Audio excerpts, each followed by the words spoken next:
Good morning, everybody. Today we will see a new essay, that is a letter to his son, which is written by Earl of Chesterfield.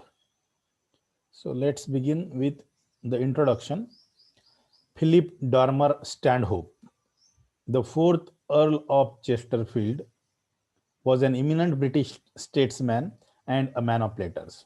Actually, the name of Earl of Chesterfield is Philip Dormer Stanhope. He was the fourth Earl of Chesterfield and was an eminent British statesman. Statesman means politicians, and a man of letters means man of literature. He was famed for his oratorical and debating skills in both houses of the British Parliament. And as I have already mentioned that he was an eminent British statesman. So that's why he was famous for his oratorical and debating skills in both of the houses of the British Parliament. British पार्लमेंटच्या दोन्हीही सभागृहामध्ये त्यांची एक म्हणजे orator म्हणून आणि जी debating skill लागते एखाद्या गोष्टीवर डिबेट करण्यासाठी ते अर्ल ऑफ चेस्टरफील्ड किंवा फिलिप डॉर्मर स्टँडहोप हे त्याच्यासाठी प्रसिद्ध होते. He addressed a series of letters to his son, also named Philip Stanhope, instructing him on the manners and deportment, means behavior, proper to the fashionable world. So he addressed a series of letters to his son. Actually, he wrote a series of letters to his son, also named Philip Stanhope, instructing him on the manners and deportment proper to the fashionable world. And whatever he has written in that letter, it is about the manners as well as behavior, or we can say deportment, proper deportment of the to the fashionable world. These were collected together and published as letters to his son on the art of beginning, a man of the world and a gentleman. So all these letters have been collected together and they have been published as letters to his son on the art of becoming a man of the world and a gentleman. So this collection was very popular for well over 100 years, owing to the practical advice contained in them. And as far as these series of letters is concerned, or the collection of letters is concerned, those letters were really very popular for well over 100 years, and in those letters a practical advice is contained, and that's why practical advice is contained in those letters, and that's why those letters are very popular. In letter 96 reproduced below, Lord Chesterfield advises his son on how he should employ his time with touring Rome. So this is letter number 96, and in this letter Lord Chesterfield advises his son on how he should employ his time, how he should just use of his time, or we can say how he should utilize his time while making tour of Rome. He advocates a judicious balance of studies and leisure. And in this letter, further, he just what we can say, he advocates, he supports a judicious balance between studies and leisure. म्हणजे या लेटरमध्ये त्यांनी एक balance maintain केलं, अभ्यासाचं आणि सवडीच्या वेळेचं balance त्यांनी सांगितलं. And exhorts his son to, exhorts means inspires, and exhorts his son to engage sincerely with the local people and their customs in order to benefit fully from his travels. And in this lecture further, he also just inspires his son to engage sincerely, honestly with the local people of Rome, and how to adopt their customs, or how to learn what are their customs in order to benefit fully from his travels, so that while he was traveling the Rome, so all those customs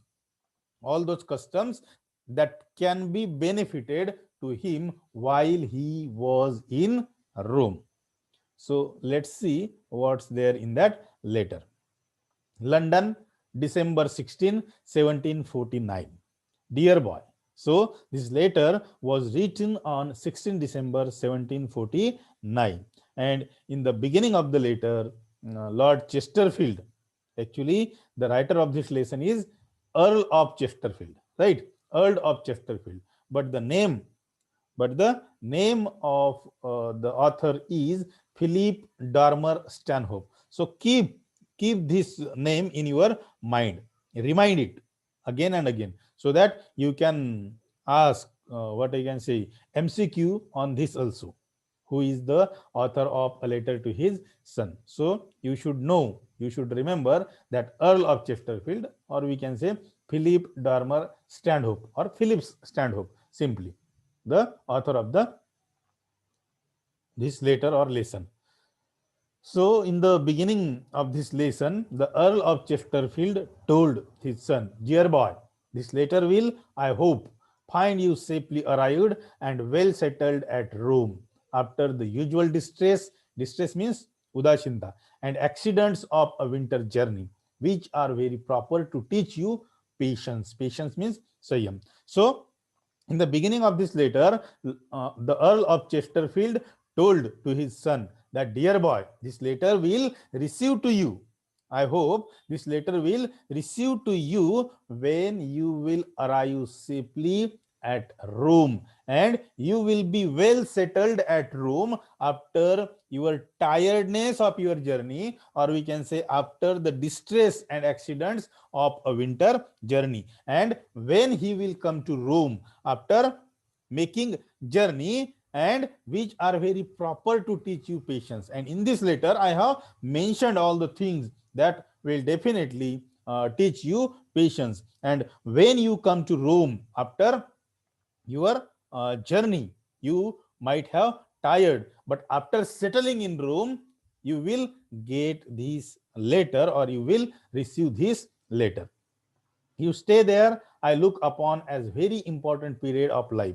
And your stay, particularly your stay in Rome, as far as your stay in Rome is concerned, I look upon that journey, or your stay in Rome is very important period of your life. म्हणजे तुझा जो stay राहील रोम मध्ये तो तुझ्या जीवनाचा महत्वाचा काळ असेल, असं अर्ल ऑफ चेस्टरफील्ड सांगतात. And I do believe that you will fill it up well, and that particular period is very important in your life. And I believe in you, I firmly believe in you that you will definitely fill it up well. म्हणजे तो जो महत्वाचा काळ आहे, तो महत्वाचा काळ चांगल्या पद्धतीनं तू घालवशील अशी मला खात्री आहे. I hope you will employ the mornings diligently with Mr. Hart. Further, he stated that I hope that you will employ your mornings diligently, means carefully with Mr. Hart. म्हणजे मला आशा आहे, मला खात्री आहे की तू तुझ्या सकाळचा वेळ जो आहे तो मिस्टर हार्ट बरोबर फिरून घालवशील याची मला खात्री आहे. In acquiring weight means if you walk, or if we go with Mr. Hart, then you will definitely acquire weight. And the evenings, as far as the morning of your life is concerned, you will definitely spend those mornings with Mr. Hart carefully in acquiring weight, and the evenings in the best companies at Rome in acquiring luster. Means he stated, you just spend your mornings with Mr. Hart to gain the weight, and the evenings in the best companies at Rome. म्हणजे तुला ज्यांच्या सोबत त्या इव्हिनिंग्स घालवायच्या आहे, असे चांगल्या मित्र मैत्रिणी बरोबर तू त्या इव्हिनिंग्स म्हणजे संध्याकाळचा वेळ घालवला पाहिजे in acquiring lustre, so that you can acquire lustre, you can acquire the quality of shining. A formal dull father would recommend to you to plod out the evenings too. Plod out म्हणजे चालणे. A formal dull father would recommend to you to plod out the evenings too at home over a book by a dim taper, but I recommend to you the evenings for your pleasures, which are as much a part of your education and almost as necessary a one as your morning studies. So further, he stated that a formal and dull father would recommend to you to plod out the evenings too at home over a book by dim taper. म्हणजे एखादे औपचारिक वडील, एक औपचारिकता म्हणून एखादे सामान्य वडील कोणत्याही त्याच्या मुलाला, प्रत्येक वडिलाच्या मुलाला असे सांगतील, कोणतेही सामान्य वडील, की सकाळप्रमाणेच तू संध्याकाळी सुद्धा काय म्हणू आपण, लाईटाच्या एकदम म्हणजे डिम अशा लाईट मध्ये तू तुझा अभ्यास करत जा, तू पुस्तक वाचत जा. But I recommend to you the evenings for your pleasures, which are as much a part of your education. But here, the Earl of Chesterfield suggests or recommend his son to you, to his son, that the evenings, you also the evenings for your pleasures, which are as much a part of your education. म्हणजे तुझ्या ज्या संध्याकाळ आहेत ते सुद्धा तू आनंदात व्यतीत कर, कारण की ते सुद्धा तुझ्या एज्युकेशनचा एक पार्ट आहे. And almost as necessary a one as your morning studies. And those evenings are also important, or we can say necessary, just like the morning studies. Go to whatever assemblies or spectacles people of fashion go to. Further, he told his son that go to whatever assemblies, तुला ज्या ज्या कार्यक्रमामध्ये जायचं आहे, ज्या ज्या सभांमध्ये जायचं आहे, जे दृश्य बघायला तुला जायचं आहे, you definitely go to those assemblies और spectacles people of fashion go to. किंवा जिथं जिथं लोक फॅशन वर्ल्डला जातात तिथं तिथं तू सुद्धा जा. And when you are there do as they do. And when you go to assemblies or spectacles, when you go to assemblies or spectacle, you just do, when you go there you just do as they do. जेव्हा तू अशा सभांमध्ये जाशील, spectacles मध्ये जाशील, तेव्हा ते लोक जसे करतात ते लोक, how the people of Rome behave, how they do, you just imitate them, you just imitate them. Endeavour to outshine those who shine there the most. Get the garbo, the gentileza. Garbo means politeness. Get the politeness from the people of Rome. Then get the kindness from the people of Rome. The leggiadria of the Italians. And also get the politeness, kindness. And third one is Italian for grace. Means they are a grace. Their grace, the grace of Italian people. Just a minute. So get the politeness, kindness and grace of the Italians. Make love to the most impertinent beauty of condition that you meet with, and be gallant with all the rest. So you just get politeness, kindness, grace from the Italians, and you also make love to the most impertinent beauty of conditions, and you just fall in love with the beauty of the Rome, with the beauty of the Egypt that you meet with, and be gallant with all the rest. म्हणजे ज्या ज्या व्यक्तीला तू भेटशील, ज्या ज्या स्थळांना तू भेटी देशील, त्या प्रत्येक स्थळांना तू ऑब्झर्व कर, and be gallant with all the rest, and be just like an attractive fellow all the rest.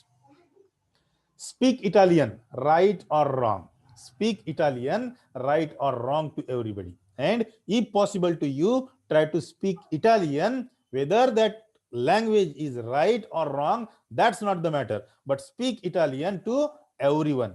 म्हणजे तू चुकीचं बोलतो की बरोबर बोलतो याला काही महत्व नाही, परंतु तू इटालियन लोकांसोबत इटालियन भाषा बोलण्याचा प्रयत्न कर. And if you do but laugh at your self first for your bad Italian, nobody else will laugh at you for it.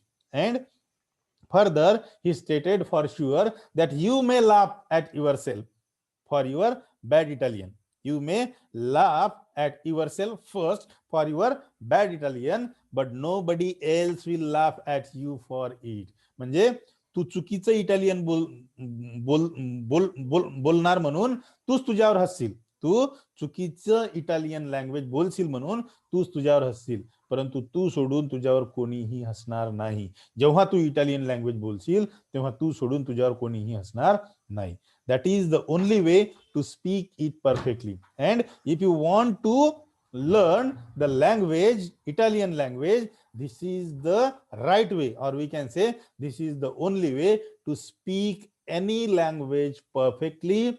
Means if the language is right or wrong, that's not the matter, but one should start to speak the new language if that language someone wants to learn or someone wants to speak. Speaking that language is the first step to learn the language, which I expect you will do. And I am sure that, means I expect all these things which I am telling you, all these things you will definitely do there while you are stay at Rome. So which I expect you will do, because I am sure you may before you leave Rome. And these are the things I want or I expect from you, and I am sure that you will definitely do before leaving Rome. आणि मला खात्री आहे की मी ह्या ज्या ज्या गोष्टी तुला सांगतो त्या त्या गोष्टी तू नक्कीच करशील, याची मला खात्री आहे, असं इथं द अर्ल ऑफ चेस्टरफील्ड त्यांच्या मुलाला सांगतात. So rest of the lesson we will see tomorrow. Thank you very much for listening me patiently. Thank you.